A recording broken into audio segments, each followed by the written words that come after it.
Proklamasi Kemerdekaan Indonesia pada 17 Agustus 1945 terwujud salah satunya berkat kekalahan Jepang di Perang Dunia II.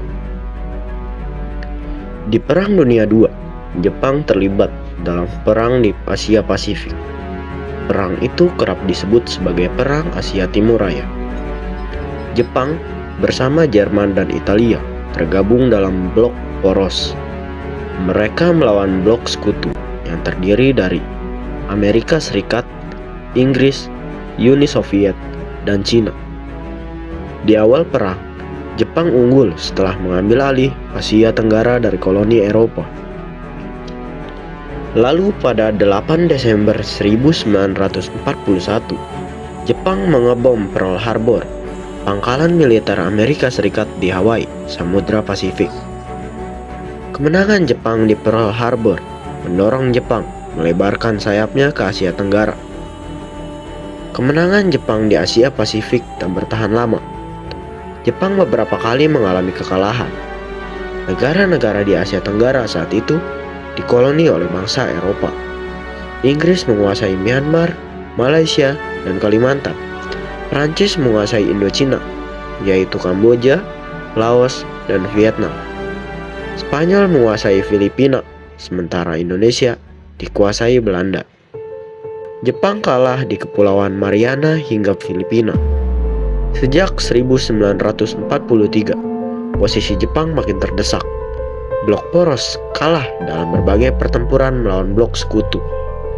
Pada 1943, sekutu membuat rencana pengepungan Jepang. Untuk bisa mengepung Jepang, sekutu harus bisa melancarkan serangan dari selatan dan tenggara melalui Filipina, Mikronesia, dan Papua Nugini. Filipina berhasil direbut sekutu. Kemudian, pada awal 1945, sekutu menguasai Iwo Jima dan Okinawa.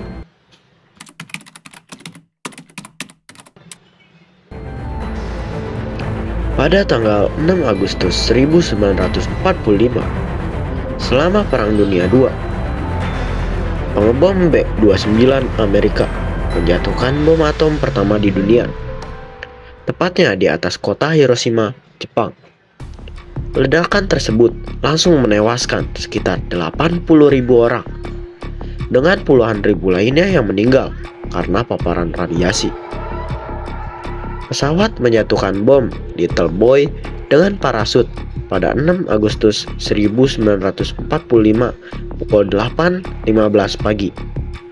Bom itu meledak 2.000 kaki di atas Hiroshima dalam ledakan yang setara dengan 12 sampai 15.000 ton TNT, menghancurkan 5 mil persegi kota.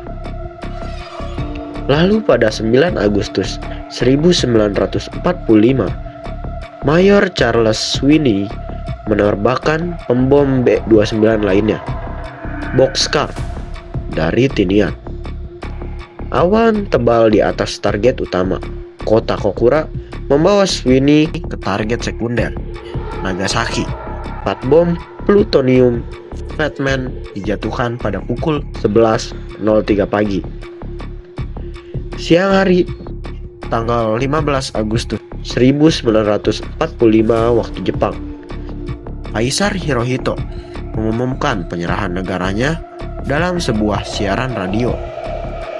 Berita itu menyebar dengan cepat, dan perayaan kemenangan di Jepang atau Hari Fiji pecah di seluruh Amerika dan negara-negara sekutu lainnya.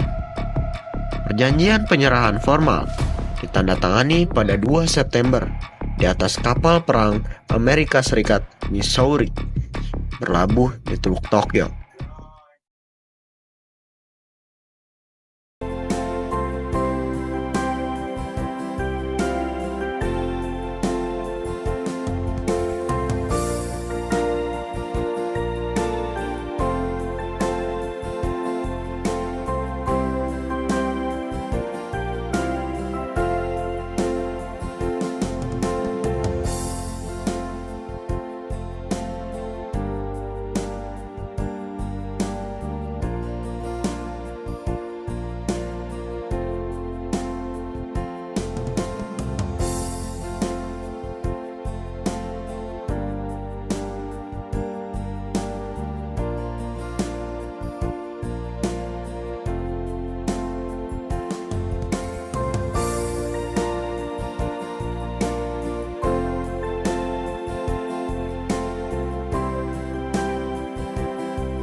Peristiwa Rengas Dengklok terjadi sebagai bagian dari dinamika menjelang proklamasi kemerdekaan Indonesia.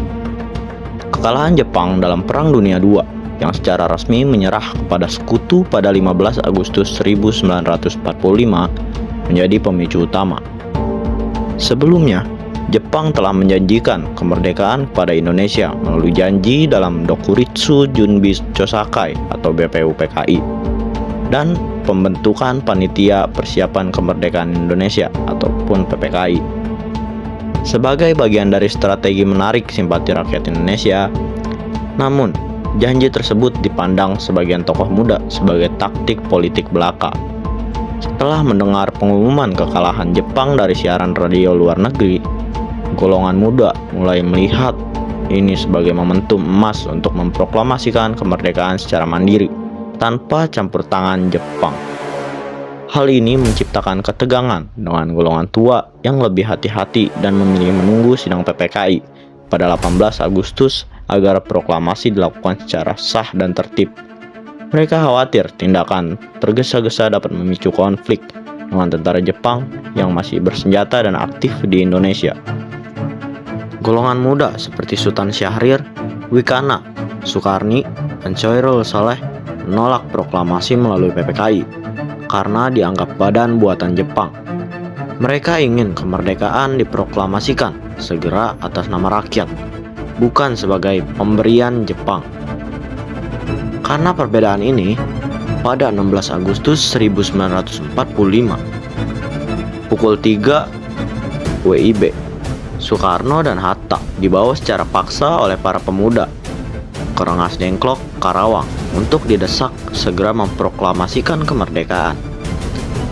Mereka awalnya ditempatkan di gubuk, lalu dipindahkan ke rumah saudagar Tionghoa Chiao Kisong. Di sana, bendera merah putih sudah dikibarkan sebagai simbol kesiapan kemerdekaan. Sementara itu, di Jakarta, rencana perebutan kekuasaan oleh pemuda gagal karena kurangnya dukungan dari PETA.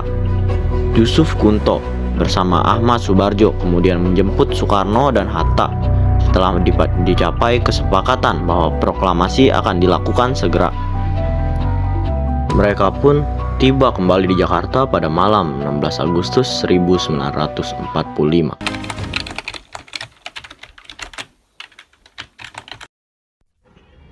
Sepulang dari Rengas Dengklok, Soekarno dan Hatta hendak bersidang dengan PPKI di Hotel Des Indes, Jakarta. Tapi Jepang melarangnya. Perubahan situasi mengarahkan rapat persiapan kemerdekaan ke rumah Laksamana Maeda, perwira Angkatan Laut Jepang. Di tempat inilah, dalam sebuah ruangan, Soekarno, Hatta, dan Ahmad Subarjo merumuskan naskah proklamasi kemerdekaan tanpa gangguan dari Jepang. Soekarno lalu membacakannya ke anggota PPKI dan pemuda di serambi rumah. Naskah yang singkat, tapi semua sepakat dengan isinya. Kemerdekaan bukan lagi impian. Soekarno meminta persetujuan dalam bentuk tanda tangan oleh semua saksi yang hadir hari itu. Golongan muda menolak dengan alasan sebagian Jepang yang hadir adalah kolaborator Jepang. Soekarni mengusulkan agar teks proklamasi cukup ditandatangani oleh dua tokoh, yakni Soekarno dan Mohatta atas nama Indonesia. Usul Soekarni diterima dengan beberapa perubahan yang telah disetujui. Teks tersebut kemudian diserahkan kepada Sayuti Melik untuk diketik. Pada pukul 5 pagi, tanggal 17 Agustus 1945, para tokoh keluar dari rumah Laksamana Maeda. Mohatta berpesan kepada BM Diah untuk memperbanyak teks proklamasi dan menyiarkannya ke seluruh dunia.